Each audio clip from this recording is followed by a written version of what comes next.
بسم اللہ الرحمن الرحیم۔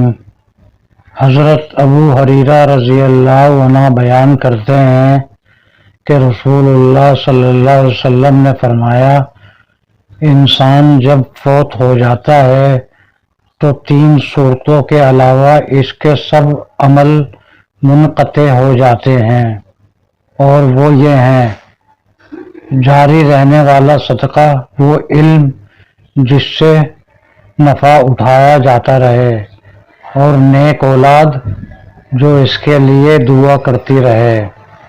عائشہ رضی اللہ عنہا سے مرفوع مروی ہے کہ اے عائشہ، تمہاری قوم مجھے سب سے جلد ملے گی۔ جب آپ بیٹھ گئے تو میں نے کہا، اے اللہ کے رسول، اللہ تعالیٰ مجھے آپ پر قربان کرے۔ آپ ایسی بات کہتے ہوئے گھر میں داخل ہوئے جس نے مجھے گھبراہٹ میں ڈال دیا۔ آپ نے فرمایا، وہ کیا بات ہے؟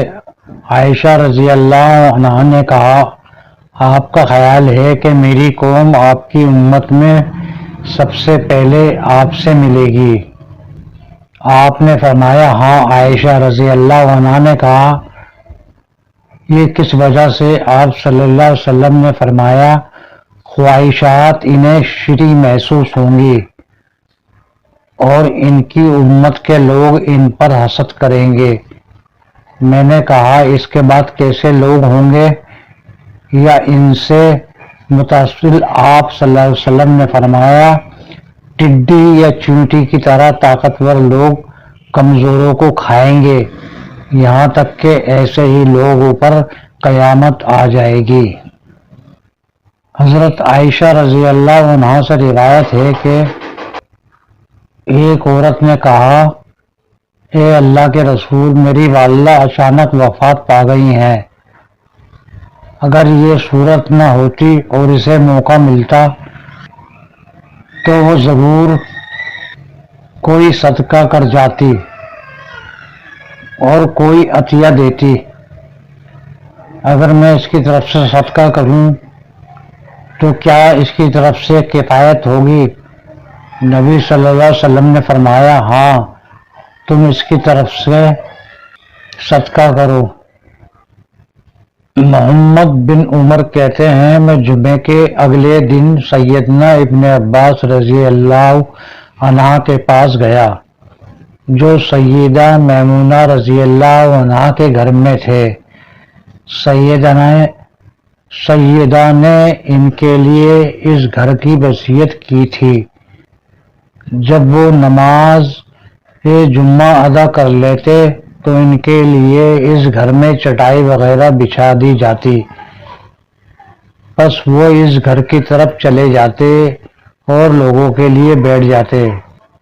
ایک دن ایک بندے نے ان سے آگ پر پکے ہوئے کھانے سے وضو کرنے کے بارے میں سوال کیا، جبکہ میں سن رہا تھا۔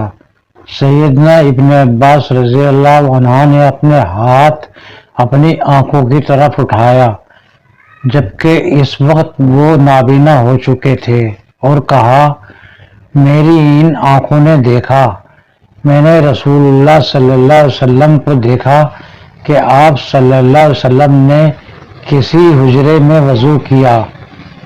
پھر سیدنا بلال رضی اللہ عنہ نے آپ صلی اللہ علیہ وسلم کو نماز کے لیے بلایا اور آپ نکل پڑے، لیکن جب حجرے کے دروازے پر پہنچے تو آپ صلی اللہ علیہ وسلم کو روٹی اور گوشت کا ہدیہ وصول ہوا جو کسی صحابی نے آپ صلی اللہ علیہ وسلم کی طرف بھیجا تھا۔ آپ صلی اللہ علیہ وسلم اپنے ساتھ والے صحابہ کے ساتھ واپس لوٹ گئے۔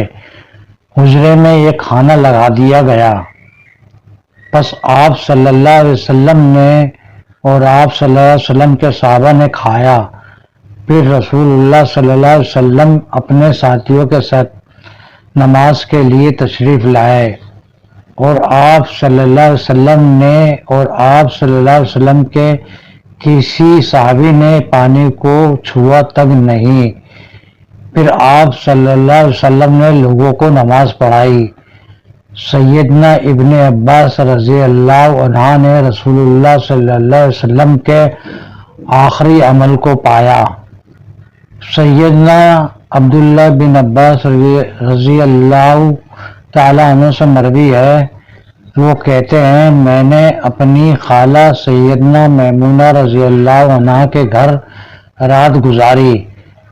نبی کریم صلی اللہ علیہ وسلم رات کو بیدار ہوئے، ہلکا سا وضو کیا اور نماز شروع کر دی۔ سیدنا ابن عباس رضی اللہ عنہ نے بھی آپ صلی اللہ علیہ وسلم کی طرح عمل کیا اور پھر آ کر آپ صلی اللہ علیہ وسلم کے بائیں جانب کھڑے ہو کر نماز پڑھنے لگے۔ آپ صلی اللہ علیہ وسلم نے ان کو پھیر کر دائیں جانب کھڑا کر دیا، پھر وہ آپ صلی اللہ علیہ وسلم کے ساتھ نماز پڑھتے رہے۔ پھر آپ صلی اللہ علیہ وسلم فارغ ہو کر لیٹ گئے، یہاں تک کہ خراٹے لینے لگے۔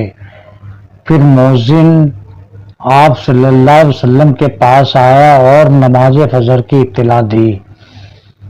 پس آپ صلی اللہ علیہ وسلم نماز کے لیے چلے گئے اور وضو نہیں کیا۔ دوسری روایت میں سیدنا ابن عباس رضی اللہ عنہ نے کہا جب آپ صلی اللہ علیہ وسلم نے فجر کی 2 سنتیں پڑھ لی تو لیٹ گئے اور خراٹے لینے لگے۔ بس ہم عمرو سے کہا کرتے تھے کہ رسول اللہ صلی اللہ علیہ وسلم نے فرمایا تھا میری آنکھیں سوتی ہے اور میرا دل نہیں سوتا۔ حضرت ابو ذر رضی اللہ عنہ بیان کرتے ہیں رسول اللہ صلی اللہ علیہ وسلم نے فرمایا اللہ تعالیٰ فرماتا ہے جو شخص ایک نیکی لے کر آئے گا تو اس کے لیے 10 گنا ثواب ہے اور میں اسے بڑھا دوں گا، اور جو شخص برائی لے کر آئے گا تو برائی کا بدلہ اس کی مثل ہی ہوگا یا پھر میں بخش دوں گا۔ جو شخص بالشت برابر میرے قریب آتا ہے تو میں ایک ہاتھ تقریباً 1 میٹر اس کے قریب ہو جاتا ہوں، اور جو شخص ایک ہاتھ میرے قریب ہوتا ہے تو میں 2 ہاتھ اس کے قریب ہو جاتا ہوں۔ جو شخص چلتا ہوا میرے پاس آتا ہے تو میں دوڑتا ہوا اس کے پاس آتا ہوں۔ جو شخص زمین بھر کر گناہ لے کر میرے پاس آئے گا تو میں اس قدر مغفرت لے کر اسے ملاقات کروں گا، بشرطے کہ وہ میرے ساتھ کسی کو شریک نہ ٹھہراتا ہو۔